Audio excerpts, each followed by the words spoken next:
Hi folks, do you like my t-shirt? Coalition for Marriage. We've been doing a bit of leafleting in this area and they gave us some t-shirts to go with it. And we've tried to have some groups out on the streets. Don't know whether we've succeeded, I haven't had any feedback yet, but anyway, we've done pretty well. We've got rid of a few thousand of leaflets for Coalition for Marriage, that is. Just recently a girl in our church asked me a question. She said that she'd been reading Ephesians chapter 6 verses 10 to 17 where Paul speaks about the armour of God. And she said it's strange that there's no mention at all of any armour for the back. Every part of the body is covered from head to feet except the back. And so we began to discuss this. And as we did, we came up with a couple of conclusions, a couple of ideas. Point one, I don't think we should ever turn our backs on the devil. We agreed to this. So many folks, for one reason or another, either because of temptation or discouragement, turn away from God. And in doing that, they expose their backs to the devil. And the devil will strike at such people. I've seen it many, many times. Never fails. I have ministered personally to so many Christians that have exposed their backs to the devil and have been injured as a result. And sometimes the injuries can be quite serious. I've seen men in prison when I worked as a prison chaplain who had once walked with the Lord but turned away and exposed their backs to the devil and drifted into crime, then into prison. Thankfully, I saw many of them come back to the Lord, but only after going through a lot of pain and agony. Not everyone goes as far as being thrown into one of Her Majesty's prisons, but there are other kinds of prisons that we can be thrown into that are equally painful and destructive. My advice is always to work through temptations and discouragements. Even if we fall into temptation, we should still continue with the Lord, still keep going on with Him, because at that point He's able to rescue us as long as we stay close to Him. Even if we are giving in to temptation, stay close. If we become discouraged, then cling to the Lord, even in our discouragement. And again, He can rescue us. If we turn away, He cannot rescue us, and our backs are exposed to the devil. Point two is this. God designed church life so that we should watch each other's backs. When folks are going through difficulties, we need each other to help us. Someone once said, no man is an island. We need one another.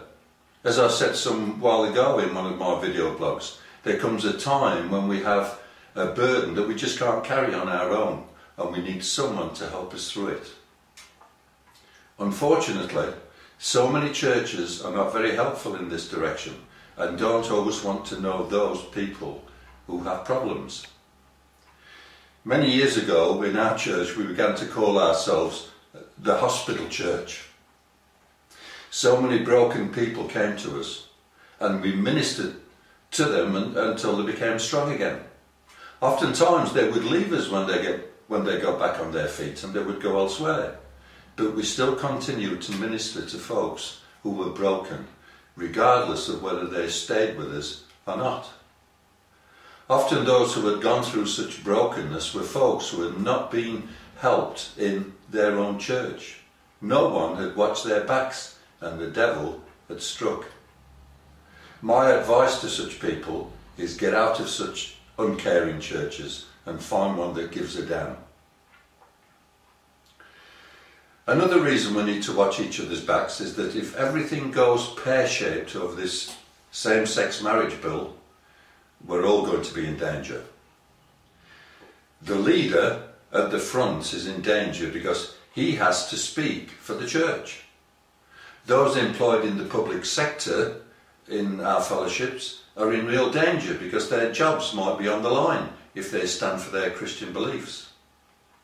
Every parent will be in danger because they may not like the teachings that their kids get at school in the future.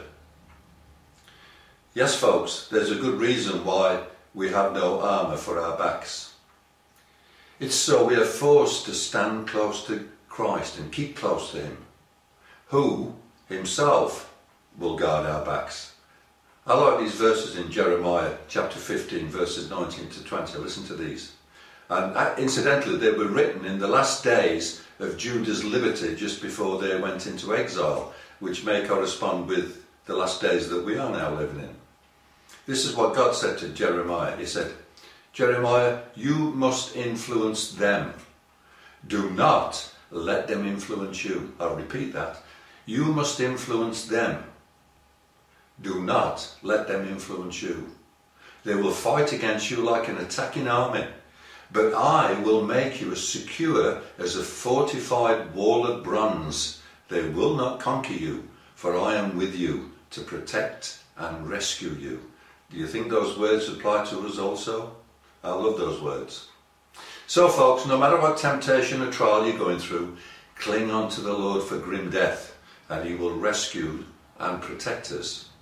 And also remember, church I'm speaking to now, watch one another's backs too.